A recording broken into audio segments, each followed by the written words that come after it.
essa atividade hoje. Nós, os professores, a gente nos reunimos para fazer essa atividade, pensar ela, elaborar, né? Porque a gente ficou discutindo que o 20 de novembro é uma data muito importante na situação brasileira. Por quê? Por dois motivos.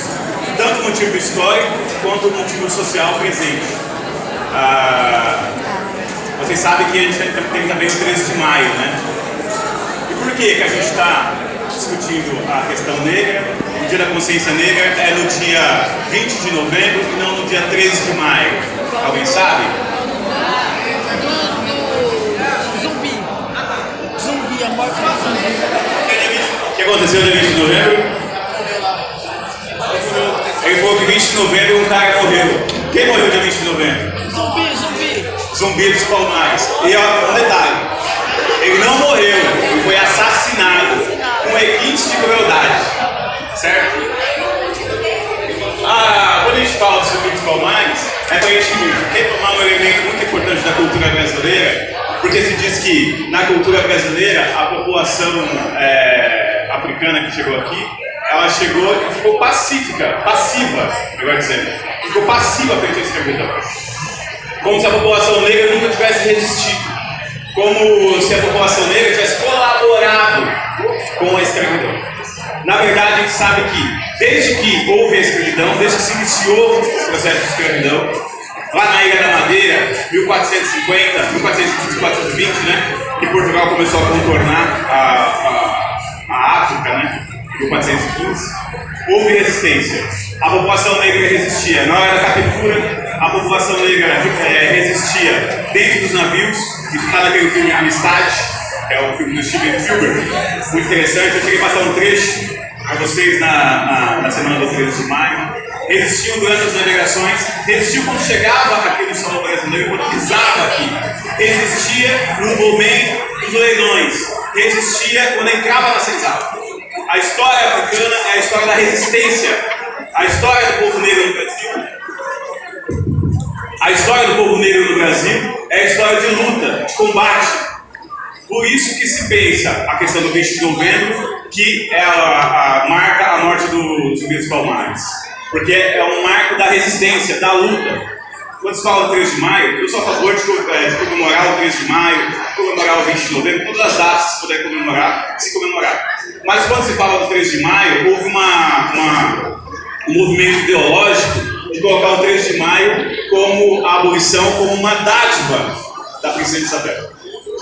E que Palmares é o oposto disso. Palmares mostra que a abolição não foi uma dádiva da coroa, que a abolição não foi uma dádiva elite escravocrata dos engenhos. A abolição foi fruto de luta social, de combate, de muito sangue que rolou nesse país. Esse solo foi irrigado por sangue de negros, certo?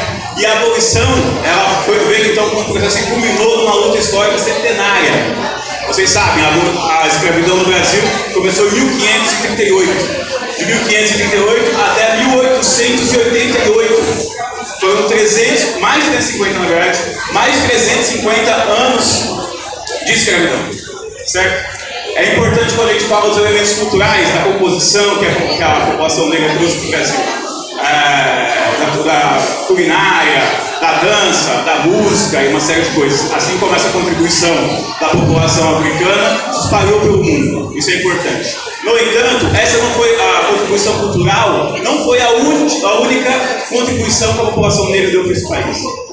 Tudo que se produziu nesse país durante a colônia e pós-colônia também foi produzido por mãos negras. Os negros eram as mãos, os pés, em muitos casos, o cérebro dos escravocratas.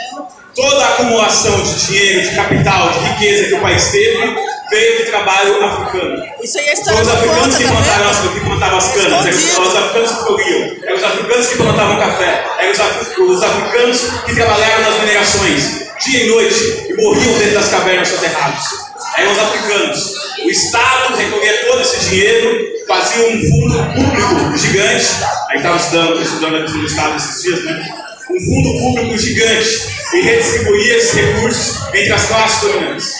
Então, o Estado brasileiro é culpado por cada dia de escravidão. Certo? Quando a gente pensa a questão dos atritos raciais entre negros e brancos, a gente sabe que a população negra sofre de racismo. Sofre com racismo e sofre de racismo. Por exemplo, uma pergunta. Quem aqui já viu um ato de racismo? Já ouviu uma fala racista? Muita gente, né? É pra se indignar. E mais uma coisa. E quem, essa é uma pergunta que se faz, né? Quem já viu racismo? E a outra pergunta. Vocês acham que o Brasil é um país racista? Então, enquanto tiver pessoas que tenham presenciado um ato racista, que tenham sofrido um ato racista e que identifiquem o racismo, ainda é motivo para dar discurso.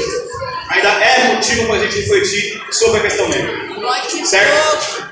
Enquanto houver racismo, que existe nos hospitais, existe nas equipes médicas, existe racismo entre professores, existe racismo entre os políticos, existe racismo na polícia, existe racismo no exército, existe racismo no cinema, tudo que a gente pensar, ainda existe racismo. Enquanto existir o racismo, momentos como esses são importantes para a gente pensar a nossa sociedade, a nossa formação, para pensar como a gente lida com os outros, porque vocês veem, aqui nessa escola, olhando daqui, dá para ver, a maior parte de vocês são mestiços e negros, a maior parte.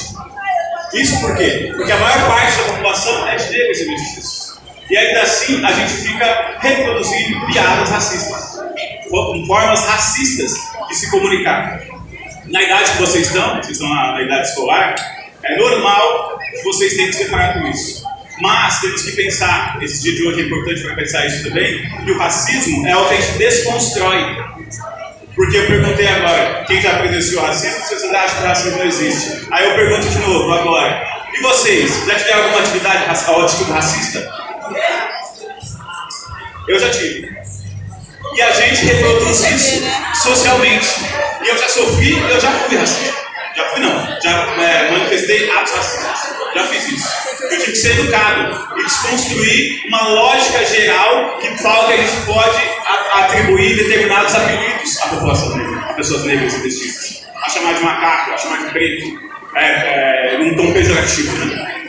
Porque se a pessoa quiser se auto-identificar como preto, tudo bem, é direito dela. Se a pessoa quiser ser chamada de negro, é direito dela. O que não pode é a gente tentar humilhar a pessoa por causa da cor da pele.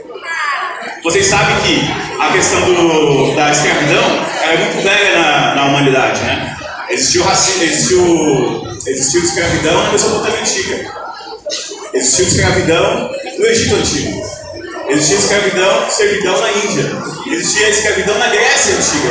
Todo mundo fala da democracia grega, mas a gente sabe que metade da população da Grécia Antiga era de escravos. Mas teve um elemento novo com a escravidão no continente africano, que nunca em nenhum momento a cor da pele tinha sido aspecto para determinar quem era escravo e quem era livre. Esse é um elemento novo. A gente sabe que só no continente americano foram mais de 12 milhões de pessoas escravizadas. 12 milhões! É maior que a população do Rio de São Paulo. É muita gente. O Brasil foi o país que mais recebeu africanos escravizados, de 1538 até 1888. Os dois países que receberam mais pessoas escravizadas foram o Brasil e os Estados Unidos. Sendo que os Estados Unidos começou depois do processo, né? Vocês lembram as aulas de história? A chegada dos ingleses, a ocupação da América do Norte, começou por volta de 1650, 1640, né? E durou menos que o Brasil ainda. E nos Estados Unidos aconteceu um processo muito interessante que influenciou no Brasil também, que foi a Guerra Civil Americana. O que foi a Guerra Civil Americana de 1861? Foi a luta contra escravocratas e abolicionistas. Virou uma guerra civil. No Haiti, também, a partir de 1794, começou a rolar também uma revolução negra, armada contra a escravidão. E no Brasil teve alguma coisa? Teve, desde o início. E Palmares foi o primeiro. Palmares foi o primeiro exemplo mundial. Então você começou a ter um cenário internacional que começou a avançar a luta abolicionista. Certo? E no Brasil também, no século XIX, começa então a formar um grande bloco contra a escravidão, ou a favor da abolição, né? E esse bloco ele vai durar até 1888, quando se consegue a abolição. Tem um aspecto muito interessante, aí eu já encerro isso, que é apontado pelo sociólogo Florestan Fernandes. A gente falou algumas vezes sobre isso na sala de aula, cheguei a dar uma aula sobre isso, que ele fala das condições que foi abolida a escravidão. esse grande bloco que se fez, se uniu para fazer a abolição, ele acabou sendo desfeito, se desfazendo no pós-abolição. Se desfez o bloco abolicionista, mas as condições de vida da população negra não tinham sido resolvidas. Aboliu-se a escravidão no 3 de maio e no dia seguinte expulsou a galera dos seus postos de trabalho, das suas moradias, e eles ficaram vagando pelas regiões, pelos confins do Brasil. Assim se formaram as periferias, assim se formaram as favelas. Uma parte da população que viveu a abolição, os escravos, foram obrigados a voltar para fazendas, onde eles eram escravos, porque não tinham onde trabalhar. E por que não tinham onde trabalhar? Esse é um aspecto muito importante. Porque o Estado brasileiro, novamente, ele financiou a vinda de imigrantes para cá, para ocupar os postos de trabalho que eram da população negra. Então, aboliu a escravidão, pegou todos os postos de trabalho e entregou para imigrantes europeus. A maior parte do sul da Itália. E isso, então, criou um amplo exército industrial de reserva, um amplo exército agrícola de reserva, que não tinha como se encaixar nas atividades assalariadas. A sociedade de classe que surge no Brasil, ela surge já colocando a imensa massa da população negra então por que não devolveu para a África, já que eles foram sequestrados da África, tinha que devolver para a África? Consequências muito graves. Porque essa população não conseguia emprego, ela não conseguia renda, ela não conseguia se alimentar. Não conseguia se alimentar, não conseguia formar suas famílias. Ter lugar decente para morar, casa, sistema de saúde, sistema educacional. Para vocês terem uma ideia, apenas em 1950 é que se obrigou as escolas públicas a aceitarem negros. E começou a punir as escolas que não aceitassem negros. Porque o diretor podia se negar a aceitar um aluno negro. Simplesmente pelo quê? Pela cor da pele. Vocês sabem, né? A questão do ser humano passou por um salto neurológico. As nossas capacidades intelectuais, cerebrais, de desenvolvimento era igual para todo mundo, em geral. Certo? Então não há porque se distinguir por pele, cor de pele. E por quê? Porque a ideia da classe dominante brasileira, do Estado brasileiro, que financiou a vida de 1 milhão de italianos, de europeus, para ocupar os postos de trabalho da população negra.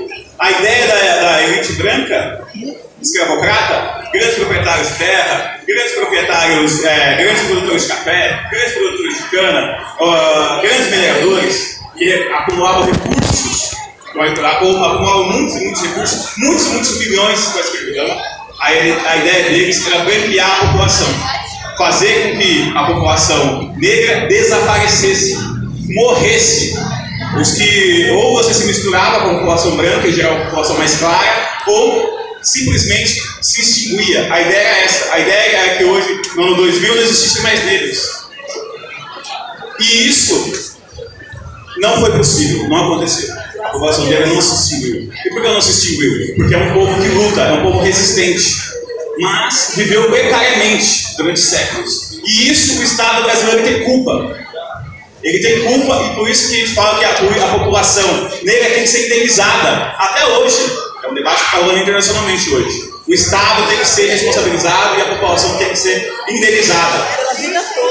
Certo? Por exemplo, a política de cotas nas universidades é uma forma de uma política de reparação. Esse ano fez 10 anos a política de cotas. Multiplicou por 8 a população negra dentro das universidades. 8 vezes mais a gente tem dentro da universidade, por causa da luta de cotas. Eu sei que também aqui tem pessoas que são contra as cotas, tem negros que são contra as cotas, tem brancos que são contra as cotas. Mas, olha que loucura, o Estado brasileiro, um dos estados mais racistas do mundo, o Estado brasileiro, governado por uma elite branca milionária, que também é racista, e tem seus representantes no Senado, na Assembleia Legislativa, que também são brancos, e que também são racistas. Essas pessoas tiveram que aceitar as cotas. O Estado brasileiro conservador aceitou as cotas, certo? E colocou isso no nosso cronograma e colocou isso no nosso material didático. Tem uma lei, a 10.639, que obriga o ensino da cultura africana e da história africana nas escolas. O Estado racista faz isso, entende? Ainda assim, tem setores que são contra essa política de reparação e de integração do negro na sociedade brasileira. Ou seja, quem é contra as cotas, quem é contra as políticas de reparação, está atrás, é o reacionário, está atrás muito lá atrás do que o Estado branco escravocrata que aqui se instalou. Certo? Eu separei esse mapinha aqui, que é para ver. Aqui mostra a quantidade de africanos chegados aqui no Brasil. Não, mas eu encerro com isso. Agradeço a paciência, agradeço a Soninha pela organização do evento. A Soninha foi uma grande combatente para organizar esse evento, seguindo as deliberações do Estado e fazendo esse evento acontecer. Agradeço a ela, agradeço aos nossos colegas, todos que estão aqui, a vocês pela paciência de ouvir, o professor de novo, já falei isso o ano inteiro. Obrigado, valeu.